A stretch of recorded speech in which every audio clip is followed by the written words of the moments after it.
waktu dekat ini akan membangun rumah sakit lagi di daerah Ungaran. Berarti nanti akan ada berapa rumah sakit Pak targetnya dalam beberapa tahun ke depan? Baik, terima kasih Mbak.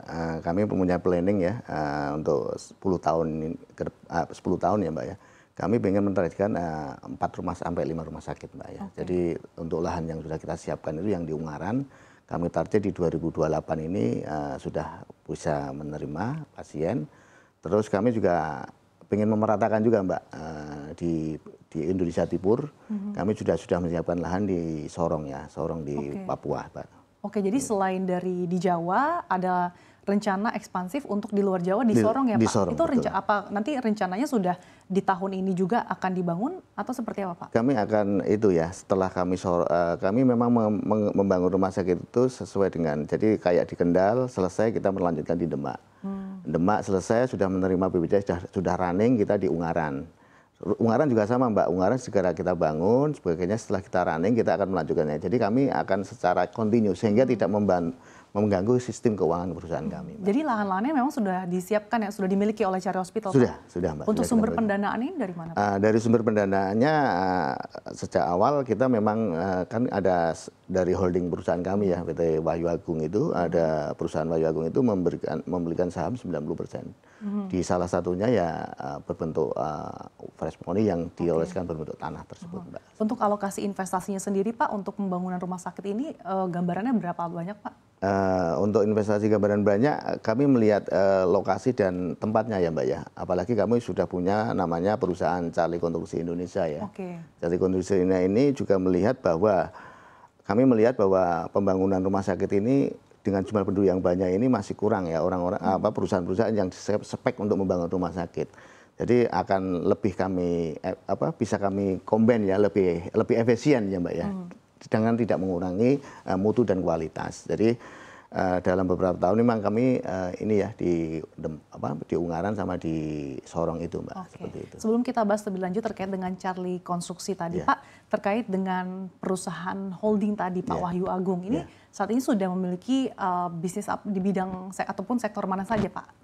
Baik, terima kasih Mbak. Jadi Wahyu Agung ini sudah ada beberapa perusahaan holding ya Mbak ya, mulai dari Charlie Hospital yang sudah TPK di 2022 kemarin, terus kita punya Baja juga Mbak, perusahaan Baja yang namanya Baja Indoraya Indonesia. Kami juga punya, ini sekarang juga membangun shipyard di Madura, galangan kapal yang mungkin nanti yang terbesar juga nanti itu memakai holding juga PT Atika Lubna Indonesia.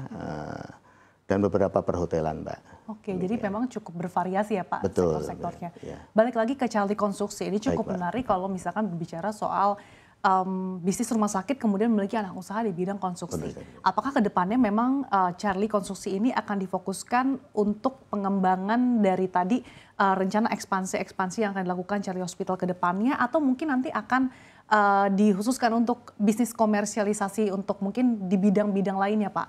Iya. Terima kasih Mbak. Jadi memang Charlie Konstruksi Indonesia ini memang melihat ya bahwa kita pengalaman telah membangun 2 rumah sakit itu juga bagian daripada kami ya Mbak. Dan kami mengamati setelah hasilnya bagus dan umum melihat bagus dan telah bisa mengefisienkan dari budget dari Wahyu Agung kami ya perusahaan itu. Dan nanti ke depan juga Charlie Konstruksi Indonesia ini di samping untuk membangun dirinya kita sendiri juga kita menerima Mbak. Dan sekarang ini juga masih banyak offering dan penawaran mulai hal yang kecil sampai yang besar Mbak. Tapi artinya ini akan difokuskan untuk pembangunan rumah sakit saja ya Pak? Iya. Untuk tidak di bidang lain ya Pak ya? Tidak di bidang lain Mbak. Kemudian selain di anak usaha konstruksi, kita juga tahu baru-baru ini Charlie Hospital sedang menjejaki dengan Bank Swiss. Sejauh mana Pak progres penjajakan ini, dan untuk penjajakan ataupun mungkin nanti kerjasama yang akan dilakukan, ini untuk lebih ke sektor apa Pak?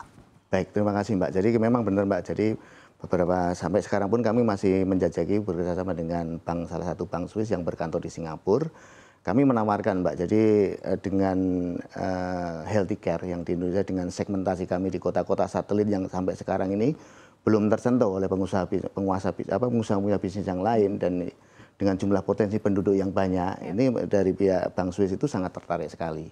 Dan mereka antusias kemarin masih mempelajari, dan harapan kami juga nanti ketika mereka ini juga kita bisa membantu investor itu masuk, dan kita harus rasa jamin bahwa di keamanan bahwa di sektor kota-kota satelit ini punya prospek yang besar dengan jumlah penduduk yang besar, apalagi dijamin dengan BPJS. Seperti itu, dibiayai dengan BPJS, Mbak. Seperti itu. Artinya ini masih menunggu proses ataupun pertimbangan-pertimbangan dari Bang Swiss tadi ya Pak ya? Betul, betul Mbak. Ya, tapi mereka sangat optimis dan sangat welcome sekali Mbak, antusias sekali, dan sampai sekarang pun masih kita tahap-tahap pembicaraan Mbak, seperti itu.